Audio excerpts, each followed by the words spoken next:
সেদিন সকালে যখন খুব তাড়াহুড়ো করে একদিকে চা আর অন্যদিকে ব্রেকফাস্ট বানাচ্ছিলাম, তখন আমার পাশ থেকে আমার ছোট্ট 5 বছরের মেয়ে রিনি আমাকে হঠাৎ বলে উঠল, মা, তোমার বাড়ি কোথায়? আমি বললাম, এ আবার কি কথা?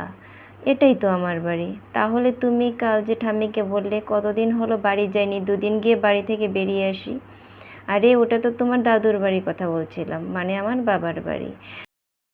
এখন এখান থেকে যাও তো, যাও, আমার অনেক কাজ পড়ে আছে বলে মেয়েকে পাঠিয়ে দিলাম। তারপর চা নিয়ে যখন শাশুড়ি মার ঘরের দিকে যাচ্ছি, তখন দরজার পাশ থেকে শুনতে পাচ্ছি শাশুড়ি মা শ্বশুরমশাইকে বলছে, কদিন আগেই তো বৌমা শ্বশুর বাবার বাড়ি থেকে বেরিয়ে আসলো, আবার যেতে চাইছে, শ্বশুর বাড়িতে মন টিকছে না দেখছি। শ্বশুরমশাই বলল, আরে বাচ্চা মেয়ে তো। তারপর আমি চা নিয়ে যেতেই শাশুড়ি শ্বশুরমশাইয়ের কথা বন্ধ হয়ে গেল। আমাকে শুনেই যেন তারা থেমে গেল। তা আমি আর কিছু বললাম না, চা দিয়ে চলে আসলাম।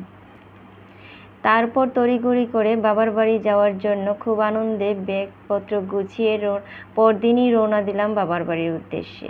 বাবার বাড়ি যাওয়ার পর মা ঘর থেকে এক গাল হাসি মুখে নিয়ে বেরিয়ে আসলো। চলে এসেছিস মা বলে নাতনিকে কুলে নিয়ে নিল, আর আমাকে কত আদর যত্ন।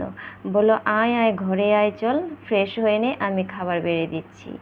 খাবার খেতে বসে দেখি কত রকমের আইটেম, 5 রকমের ভাজা, মাছের ঝোল, মাংস, চাটনি। খেতে খেতে বললাম, এত কিছু কেন মা? এত কিছু কেন রান্না করেছ? মা বলল, এত কিছু আর কই, শ্বশুরবাড়িতে নিজের হাতে রান্না করে কি না কি খাস, এতদিন পর এসেছিস, মায়ের হাতে একটু খেয়ে নে। আমি বললাম, সত্যি মা, বিয়ের পর মেয়েদের জীবন একদমই পাল্টে যায়।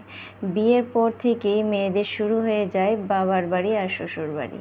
বাবার বাড়ি ছেড়ে চলে যেতে হয় শ্বশুর বাড়িতে। এই তো কাল আমার মেয়ে রিনি আমাকে জিজ্ঞেস করছিল, মা, তোমার বাড়ি কোথায়? উত্তরে আমি কিছু বলতে পারিনি। সত্যি তো, এই বাবার বাড়ি আর শ্বশুর বাড়ির মাঝে কি কেউ বলে যে আমার বাড়ি কোনটা?